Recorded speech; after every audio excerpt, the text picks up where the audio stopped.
Welcome to Evolve to Succeed, the podcast that brings together business owners, leaders and experts to talk about their business journeys and provide them with invaluable insights and explore the link between personal and business success. I am your host, Warren Munson, founder of Evolve. I have previously founded, grown and successfully exited 3 businesses in the business services and technology sectors. I have a passion for helping and advising businesses and seeing them succeed. We all know that leading and running a business comes with its own unique joys and challenges, and Evolve provides the advice, guidance and support to the business, you and your teams on that journey, be that if you're starting, growing or looking to exit or step away from your business. We do this through our Ignite, Thrive and Optimise programs and services, which include strategic advice, coaching and mentoring, leadership training, funded business support and so much more. If you want to learn more about Evolve, then please do go to evolveadvisory.co.uk or connect and message me on LinkedIn. For now though, let's just get on with the show. Welcome to this week's very special episode of the Evolve to Succeed podcast.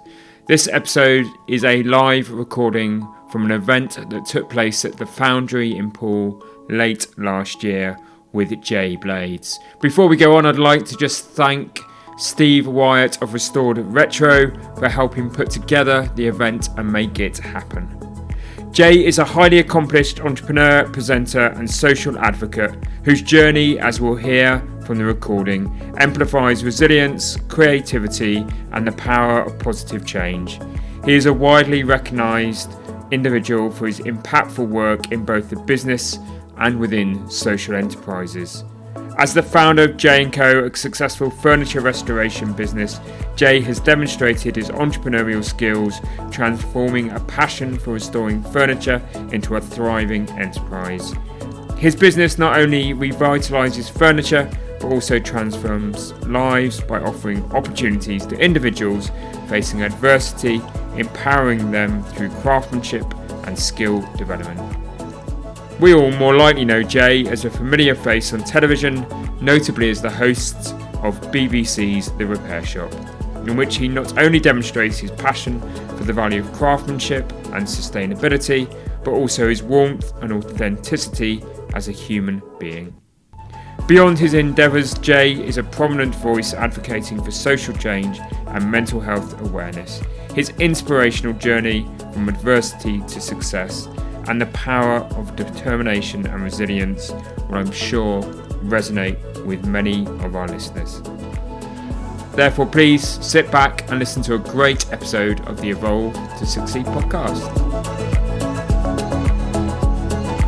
So Jay, having read the Making It book, in particular more recently the new book on life lessons, what strikes me is those early years of your life really have formed your character and made you the man you are. So what do you think, if you go back to those early days of Jay, growing up in Hackney, what do you think that period in your life has really meant to you, and what effect has it had on your life? I know that the effect that it's had on me is the strong sense of community.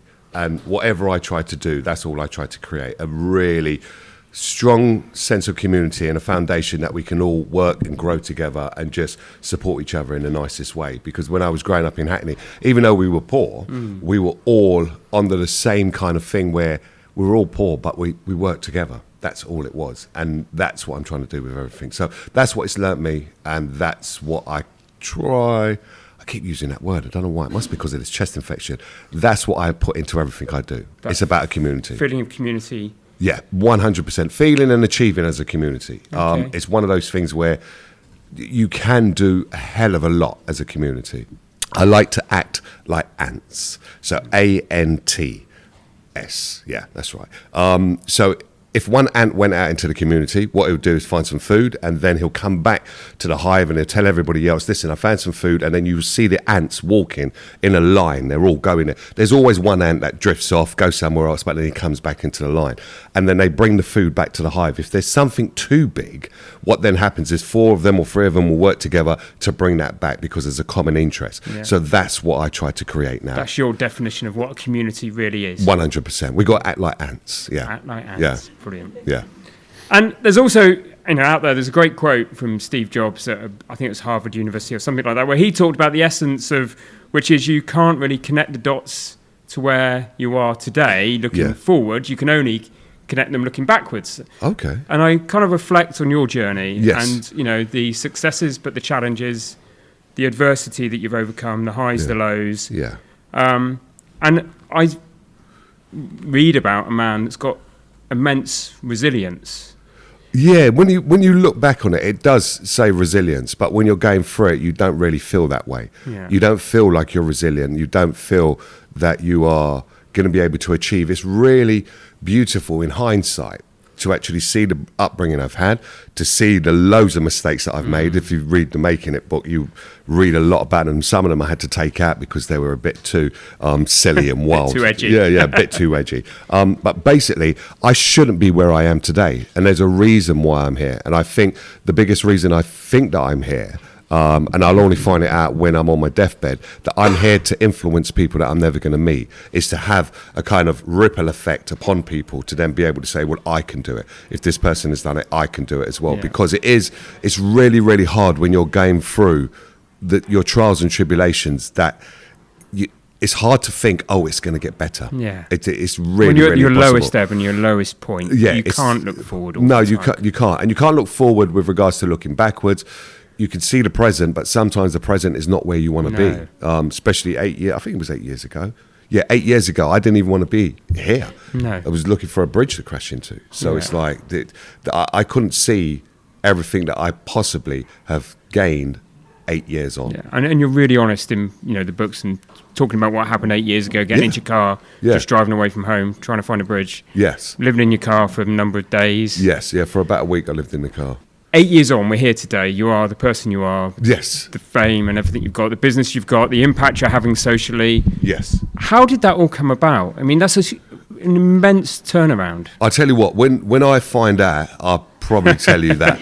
Could you bottle it? Because I'm still, I don't know how it's happened. There's some people believe in greater forces like religion and stuff like that. There is definitely someone looking out for me. Yeah. I mean, I've had a really, it's a massive turnaround. It's only when I get to stop and stop filming or really take things in, or like just sitting there with you and just thinking about, damn, I have come a long way. It's like 8 years ago, for those who haven't read the book, I was looking for a bridge to crash into. Everything flopped for me. So I was driving up the M40 and my naivety never told me that every bridge has a barrier.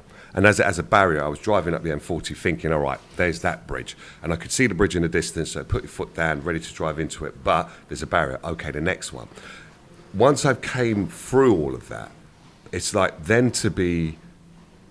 See, I'm just sussing it now. Jesus, what I'm going to say, it's going to really sound quite bougie, but I don't mean it to be that way. It's just me realising, hold on a minute. Like, I think it was 2 weeks ago, the King had a birthday. It was his 75th birthday. And about 3 weeks before his birthday celebration, I got a call from his assistant saying that the King would like you to host his birthday party at Highgrove. And you're just like...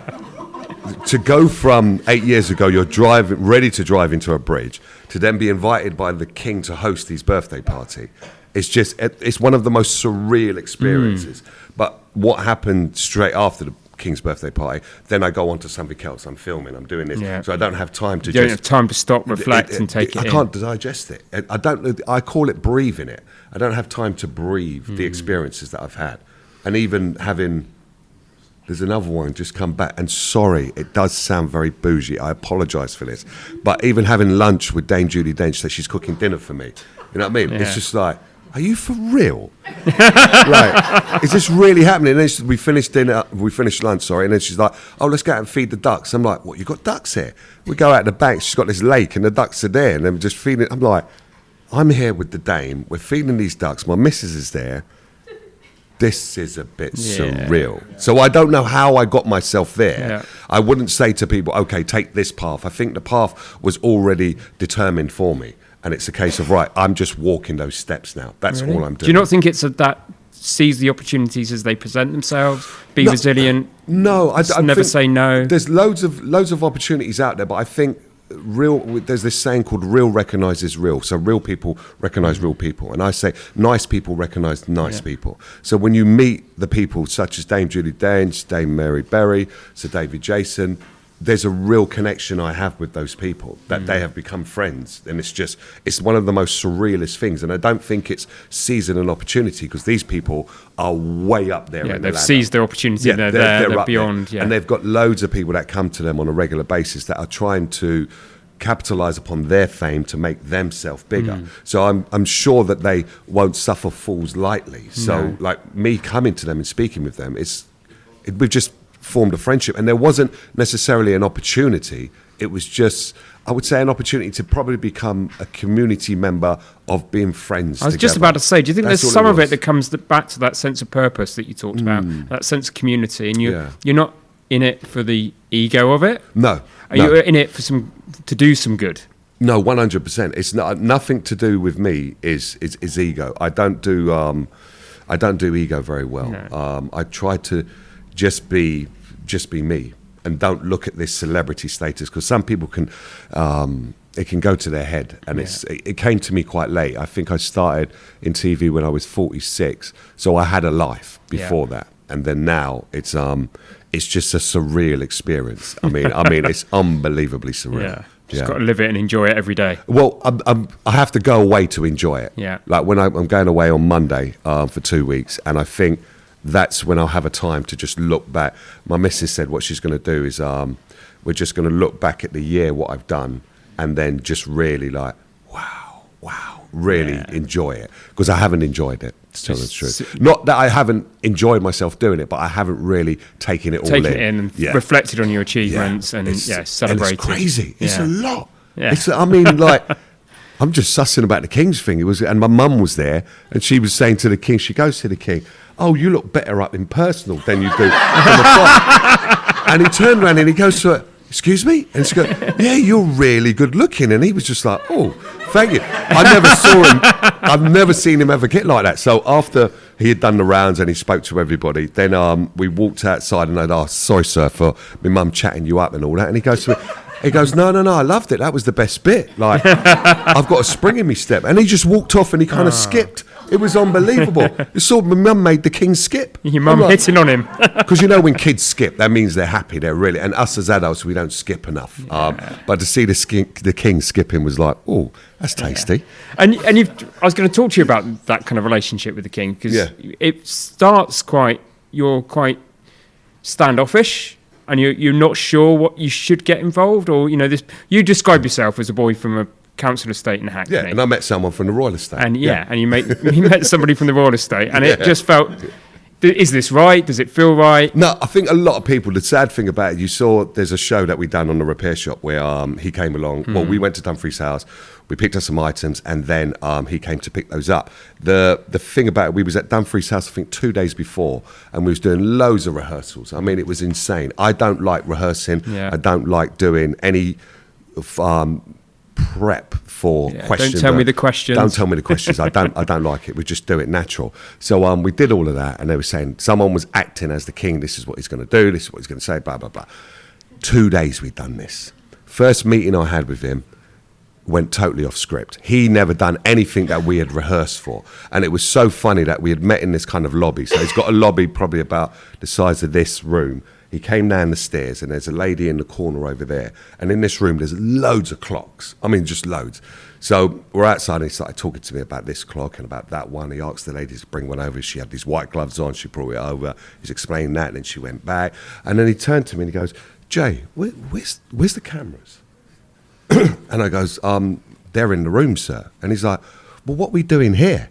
And I said, "Well, you're the future King of England. I can't stop you from talking." And he's like, "But is there people in there? And I'm like, yeah, they're all in there, the cameras, and everybody's waiting for us to be in there. And we're in this hallway. So as we come into the actual room, me and him are having a laugh because we was laughing outside. And then we went in. And I think that was the icebreaker between me and him. That moment. Yeah, that moment where he realised, oh, I am not being filmed. Yeah. This was not necessarily a waste of time, but it was kind of meant for me and him to be together. So I was never really offish with him. I'm a great believer in you just meet people. Yeah. Doesn't matter whether they're from a royal estate or from a council estate. You just speak to people are people and just connect. You can connect if you are being yourself, but sometimes I think people when they meet any form of royalty, they're like airs and graces to the extent where you become somebody else. You're not yourself, and then they can actually read that because they meet, millions of people. And me and him, we've just kind of hit it off. It is surreal when you say that, or when I say it, and I'm saying it to myself, and I just find it very, very weird to say that I'm friends with the king. It's kind of like, it's a bit, really? I'm like, is this real? Yeah. And do you think that, because again, you've got some shared visions and principles, haven't you? And that's probably which underpins it and underlines it. 100%. I think if you've got someone I don't support a football team, but if you're with someone who's supporting the same football team as you, then you're obviously going to speak. You're lined up. So we both have a really, it's a passion that we have about craft, that we want the future to be brilliant, and we want these to be passed down. We want craft to be accessible, and he's doing it, and he's been doing it, blimey, well over 40 years. He's been talking about the environment, talking about craft for eons, and some people used to say that he was a little bit crazy, what he's talking about. But now, it's like everything he was talking about back then is actually what we're living now. Like really working relevant. As a community, this is a place that is part of a community, and we're supporting a lovely charity, and the young lady is there somewhere. Where is she? There she is. And it's all about community, and that's what he's been talking about since, I'd say, 50 years ago. Yeah, he's been on it. Everybody was looking at him a little kind of balmy, a little bit sideways. It's like, what are you talking about? What's going on? And now it's a case where when he was talking about plastic bags 40 years ago, now we understand what that's all about, the damage it's doing to the environment. So, we've got a common interest, and And great plans? A lot of plans. He's a really cool guy. I mean, it's unbelievable how cool he is. My mum's always told me, what you don't see with your eyes, don't talk with your mouth. So if you haven't seen someone's family, haven't seen their actions or whatever, just leave it alone. But there's a lot of people, especially if you're the royal family, a lot of people talk about them as if they know them. And I never done that. And then when I got to meet him, it's like I can only say great things about him. He is a brilliant person, and he's going to make a brilliant king. And with what we're doing together with regards to the King's Foundation, it's like, come on, let's bring it on. Right. Yeah, the future's bright. Wish you every success. Thank you. And one of the ways you describe yourself, and you've had the psychometric tests to find this out, is that you're an introvert. And when we see you today and we see you on the repair shop, it kind of becomes a little hard to believe. Yeah, 100%. So with all the attention that you are getting now in life, as an introvert, naturally as a character, how do you find that time, that peace for yourself so that you can be yourself? I tell you what, that is probably... No, I am myself when I'm being... Let's say I'm being an extrovert here now. But I mean how do you find that time to care for yourself? You've asked a question which is absolutely beautiful. And no one's asked me that question ever. That's... Thank you. See, I love it when people do their homework, and he's done his homework. It's brilliant. How I find myself is I drive most of the places. I listen to a lot of music. On a Friday when I'm filming, I try to get home early, so I play some music on the vinyl and then have a dance with the missus. Sometimes I just sit down. Before, what I used to do as an introvert, and they call me an extreme introvert, I used to go to hotels and I used to just sit in the lobby and drink a cup of tea and just watch people and just listen to the music and just have, that was kind of like my therapy. Now I can't do that. It's I will get hounded. Get mobbed. Yeah. But what I've done something the other day, and it only dawns onto me after how introvert I am. I went to an event for City and Guilds in the Eden Project, and I think it was 2 days I was there. And I just got hounded Like, it was unbelievable, and it takes a lot out of you, because a lot of people, what tends to happen is a lot of people offload to you. Yeah. They offload either about their family member who's no longer with us that love the show, or they've got an item that they want to have fixed, or they would like me to be part of this charity. No one, apart from yourself, has asked me, how do you get back to you? Yeah. No one really connect with you as a human. Yeah, that's and that's what I find, that bit is a little bit more it's draining. Yeah. So you get tired. You get very, very tired. But it's cool. It's part of the job. It's one of those things where I understand that I am quote unquote a celebrity. I don't really like that title, but and I know that people love the show, love the stuff that I do, and they want to have a chin wag. And it's the first time those people have met me. So I have to just suck it up, pull up my big boy pants, and just take it on the chin, because it might be the 1,000th person that's met me, but it's the first time they've met me. It's really important to them at that moment in time. Super important. Super important. Yeah. So I do give back. I give back a lot to myself. Good. We go to a place where, especially in the UK, we go to this place. I'm not going to mention it because I'm not plugging it, but it's kind of like a retreat. And the other day we was there for 3 days, and we just stayed in this cabin. And I've got an open fire in there, and I love like burning stuff. I think there's a problem. Did you take some of the bits of furniture that didn't quite work with you? The missus was saying to me, "You can't keep burning everything." I was just looking for paper everywhere. I just wanted to burn it because I'm almost run out of all the logs. They gave us a load of logs, but I burnt them all. I love fires. Yeah. Fires. Brilliant. Now the greatest bit of TV, and I'm sure those in the room that seen you on TV will probably resonate with this, was Jay Blades learning to read. Oh yes, read at 51. Yes. It's been an impactful piece of TV. Yes.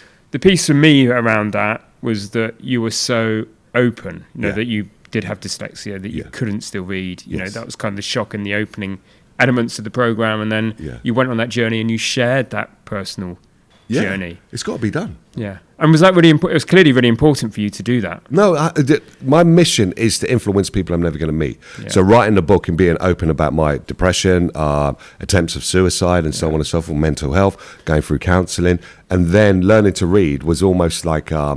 it was, for me, the thing that I had to do. There's a number of people, there's about 8 million people out in our society that have a problem with reading. And it's still one of those stigma things where people don't admit it. People don't admit it, yeah. So luckily for me, I was teamed up with a charity called Read Easy. They gave me a coach that helped me out. But what's happened since the program, they've had 50% volunteers wanting to teach people how to read. And they've had 60% of adults mainly taking up the advice of I'm learning to read. Right. So that helped. For me, it's if you're going to influence people and you're going to utilize your celebrity status, you must utilize it for good to benefit other people rather than benefiting yourself. Yeah. That's a true community worker. Yeah. There's some people that are true celebrities. That's all about them. They want to go to Dubai. Their wealth, their creation, it's who all they about are. Them. Yeah, and I understand that. That's cool. Each to their own. But I've come from a community background. I've done community work for 20 years. So if I was to go into this celebrity world and then forget my community roots, I wouldn't be true to myself. No. So that's why I did that show, and that's why I do almost everything that I do now is about how's the impact going to be on someone else? Okay. What are they going to think? What's the wider impact? Yeah, what's the wider impact? What's the benefit for somebody else rather than myself? Okay. Yeah. That's a different definition of celebrity, isn't it? Or different definition of what success is for you. Yeah, and I know some people are not driven that way, but because I think Paul O'Grady was very similar to that, because when you come from either a caring profession, so I think Paul O'Grady was a social worker before he got into being a celebrity, so for him it was about what's the impact, what's it going to create for other people. There are some people who are in the celebrity world that have that same mindset, and as I said, I don't mind that other people don't have it, but that's me being true to myself. And luckily for me, then I'm able to align myself with a number of different organisations that would utilise me to then be able to benefit other people, whether that's the King's Foundation, being a chancellor at my old university, City and Guilds, Heritage Craft, and Queen Elizabeth Scholarship Trust. So that kind of leads on to a thought that you obviously clearly are so passionate about giving back and 100%. Adding value to others. Yeah. But you must get requests constantly. All the time. How do you choose the things that you will give your time and effort for? I've recently, I was going to say this year, but it's only happened this month. We're doing this training. My team around me are saying, Operation J Says No. Okay. And it's really hard. I mean, really. Amy, we might need to do that. No, I mean, it's extremely hard. So I've got an assistant that deals with all my emails and stuff like that. And she says to me, I don't have to bring them to you, Jay. I can just politely say, no, he can't do it because he doesn't have the time.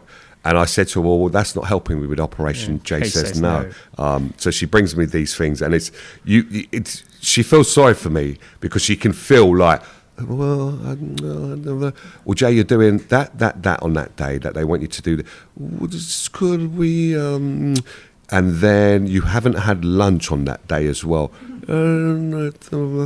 Okay, no. And it's a really hard thing. It's a slow no. Yeah, but I've only been doing it for about 3 weeks now, and it's really, really hard because we get a lot of requests. Yeah. I mean, it's insane. Yeah. I'm glad I don't read the emails.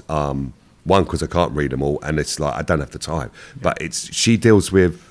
She said to me 2 days that she deals with 100 emails a day.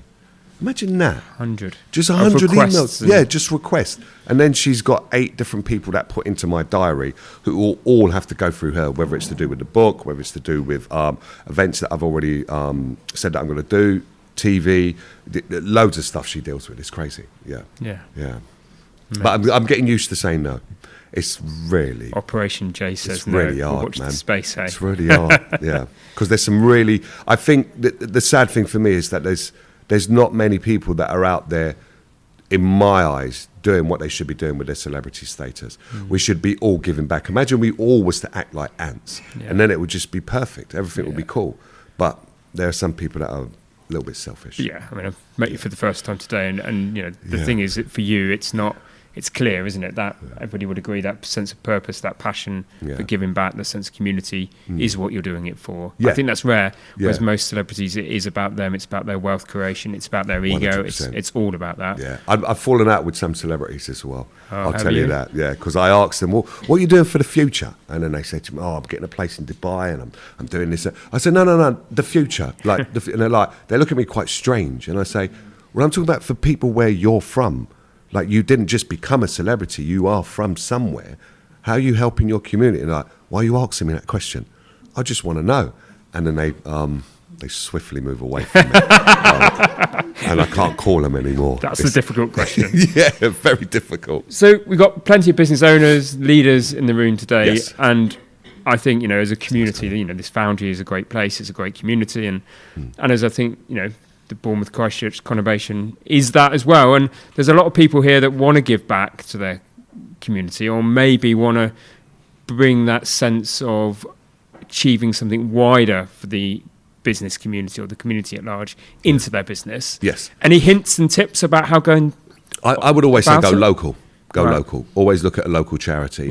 See if you can volunteer and see how you can help. It's not always about the kind of financial gains that you can give them. Sometimes it's the expertise, it's the kind of knowledge that you have in business that you can offer those people. Because a lot of people are needy, and I've run charities for a number of years, run community projects for a number of years, and I find when you're doing that, you're so deep in it that you don't necessarily look at the parapet to then say, well, how can I gain help? But I think it's people who have a bit of time on their hands that they can actually offer their volunteering services. That's what I would say. If you have a skill in doing something, it could be web designs, it could be graphic design, whatever it is, you can offer that to a local charity. So I would always say start local before you branch out and start helping people in other countries, because on your doorstep, we have a number of issues that are going on in our society. The cost of living crisis is going up, and then we also have the fastest growing charities is food banks. And it's like, that's criminal. Absolutely criminal. And I know I've opened about 4 food banks and 2 heat banks, and it's quite soul destroying. But I think they need to have more help from people who are functioning in business and doing whatever they're doing. Definitely. That really, you know, I absolutely, that really resonates with me. I agree with that. I think those that know me will know that, you know, Inspire, Evolve, the business I've always been involved in, we've always said we need to give back to the community, and that isn't cash. That's time, that's effort, that's skills. Because that's what, you know, and I was a chair of Julius board of trustees for Julia's house, because that was my time. Yes. And that was a skill set. And I think that's really important and is a really good lesson for us all to take No, away 100%. today. I think that there's the easiest way for some people to say is like give money. Yeah. But that's kind of That's distant. the easy option, that's isn't it? very easy. Yeah. I think giving your time and actually giving your expertise is what's done it for me, and it's what's helped me meet a number of people throughout the charity stuff that I've done in the past. And then now I see a number of people giving back who are at the top level, and when you see how much the king gives back, it's insane. I mean, it's like, whoa. That's what I know. It's his duty. That's what he's got to do. But it's his job. Yeah, there's things that he's set up that he doesn't have to set up. Okay. He doesn't have to do. It's wider than. Yeah, it's a lot wider. I mean, a lot wider. So I've got the right thinking. If it's all right for the king, it's all right for me. That's what I say. You know what I mean? We're on the same kind of wavelength. And the reason bless you. That's a nice laugh, isn't it? You know what I mean? The reason that we're here today and the reason I've been introduced to you is Steve Wyatt. Where's Steve? Steve's there. There he is, the governor. The governor, yeah. So, well done, Steve. Yeah. And anybody that knows Steve, he does deserve a round of applause. This is a young man that's been through the thick of it. I've been through the thick of it, so is he. But he's come out the other end, and basically he's just smashing it. I mean, he's doing exactly what should be done, and he's received the support for a number of people around him. And he still receives it. I think where's the governor? The other governor's here, isn't it? The guy who runs there he is. Yeah. When you got like-minded people around you, they would obviously support you, and then you get shining people like Steve, who's just like, gosh, he's doing it. So I'm ultimately proud of him, 100%. Thank you, sir. Well done, Steve. Sorry, I forgot your train of thought. You was going. Well, no, that was my question. You've answered my question. Is it? It's clearly that you've got a strong relationship. Was the question, and how did that come about? How have you built that collaboration? You've obviously got J and Co, where you collaborate together. Steve's got Restored Retro, and it was just, how did that fit together in life, as it were? Well, I think it fitted together in life because Steve is. He's absolutely perfect for J&Co. He's part of that community, part of a community of ants, let's say. So first of all, when I first came into contact with Steve, it was in my workshop in Bury Street in Wolverhampton. Came over, we was having a chin wag about certain bits and bobs, and his love for restoring furniture and how he could take it forward, what can he do and stuff. And I was mentoring a few people, and I think Steve, I was loosely mentoring, and then he just went off and just done it. And as I said, I'm just super proud of him. So it's almost like when you meet people for the right reason, but you don't know what the reason is of it yet. No. It comes later on in life. It's a bit like I have this kind of metaphor of me being a stone. So you throw this stone into a pond or a lake, and it creates ripples. And those ripples go to the shore, and then every now and again, those ripples come back to the original source. And that's what Steve has done. I've had a number of young people do that as well. Leanne from a group called Little Mix, I mentored her since she was 13. Now now I'm a trustee of a charity that she's running and giving back, because I always say to the young people I work with, if you're able to give back, once you've got a kind of influence, that's what you should be doing. And that's what she's done, and that's what Steve's doing as well. It's kind of this adage in life, isn't it, which is one I try and live by, is that you should always be looking up for the person that can help you, but you should always be looking down and offering the hand down. 100%. And if you live your life like that, that's the connection piece, isn't it? Yeah, always, yeah. Through that book, Life Lessons, if you haven't read it, it's a great book. I listened to it, I was going to Bolton and listened to it on the way to Bolton. Yeah. And it really is impactful. And within there's 9 lessons, and there's a sort of summary lesson at the end. Yes. We've probably touched on a number of those lessons during the course of what we've talked about today. But if there was one lesson that this audience took away that you would want to impact them with, what would it be? Lesson. Okay. The book is brilliant, but this one, what I'm about to say, ain't in the book, which is This is number 11. This is book number 2. Yeah, I've always, when I first started writing books, I've got a ghostwriter. I talk to him, and then he just writes it all down, puts what I say into a sentence. Hence why it sounds like me when it's when you definitely read has it. got your tone of voice. Yeah, to it. it's kind of a little bit crazy. But the one I want to give you. Oh no, that's it. That's what I'm saying. That I said to the book people that I have 9 books in me. No, 7 books. I said to them that I want to write 7 books, and they said, well, most people just negotiate doing 1 book. And I said, well, if you're not talking to me about 7 books, I don't want to talk to you, because I've got 7 inside me. I'm not a Milli Vanilli. I'm not a one-hit wonder. And some of you young ones won't know that. So what happened is, I've written 3 already, and then I've got to come up with another 4. Me and my big mouth. I shouldn't have done that. Don't overcommit. I did at that time. You know what I mean? But the thing I would love to leave you guys with is this. What's going to happen in life is loads of people are going to try and take you off your path. 100%. It could be family members, it could be your spouse, it could be people that you work with. They're all going to try and get you off of something positive that you're doing. But you must always remember that you are a bumblebee. And I'll explain why. A bumblebee will never waste its time trying to convince a fly. We're all grown up here, and yeah, okay. A bumblebee will never waste its time trying to convince a fly that honey tastes better than poo. I'll say it again. A bumblebee will never waste its time trying to convince a fly that honey tastes better, I'll say the right word, than shit. Yeah? And basically, the flies will come along and tell you what you're doing is not great. They'll say, come and sit down with me because I'm sitting on this poo that's absolutely fabulous. But you know it's not fabulous, and you can feel it in your gut. You get that kind of gut feeling because you're a bumblebee. And it's basically understanding that even flies will come to the honey that you're creating because it's quite sweet. But you have to remember, do not sit down with the flies because they're sitting on poo and it isn't good. So always think like a bumblebee, if that makes sense. Yeah.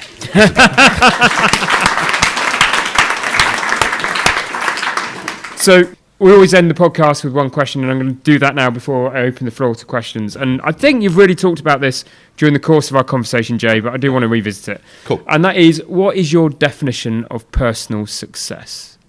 Wow. Jeez, you got some good questions, didn't you? Thank you. The definition of personal success. I think it's probably that ripple effect, what you're leaving in our society.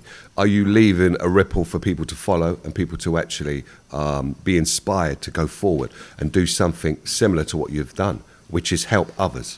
If you're not helping others, I think, personally, I don't think that's success. Yeah. Some people would say they're helping others, but the reality is they're not when you really look at it. There's a lot of greenwashing going on in our society at the moment. Way too much. Yeah, and a lot of people ticking the box, but when you dig down, or you've just got to lift up one layer and you can see they're not actually doing it correctly. So for me, my personal success would be who you help in society.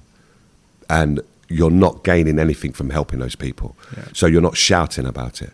I don't like when people shout about, taking a picture, I'm helping this food bank today, I'm doing that. I do a lot of stuff that I never speak about. Yeah, you just do it because there isn't,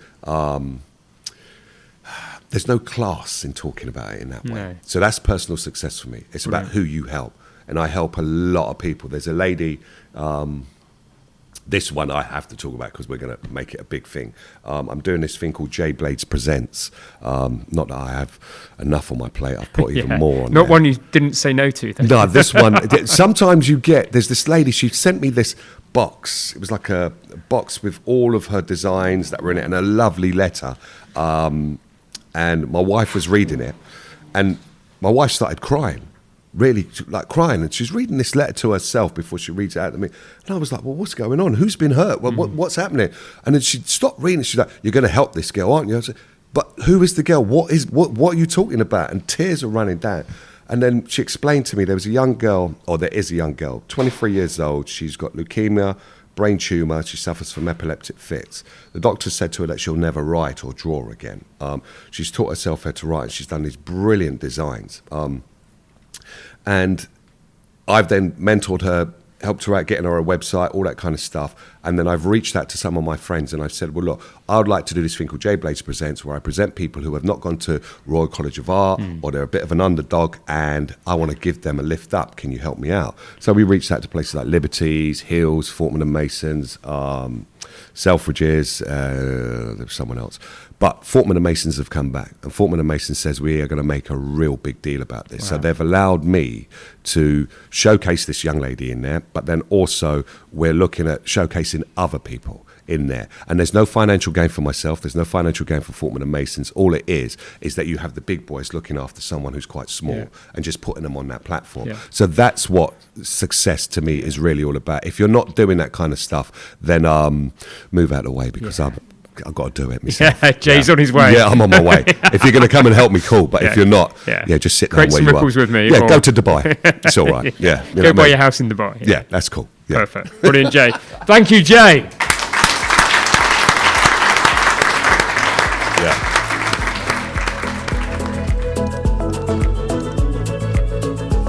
Thank you for listening to the Evolve to Succeed podcast. My hope with every episode is that you've learned something new or heard something that challenged your way of thinking and further motivated you on your path towards becoming a more knowledgeable, informed and inspired individual and business leader. And don't forget, if you'd like to learn more about Evolve and the services we offer and how we can help you and your business confidently start, grow and exit, then please go to evolveadvisory.co.uk. Please also help and support this podcast by subscribing, liking and giving us a positive review on your favourite listening platform. Thanks for listening and see you next week.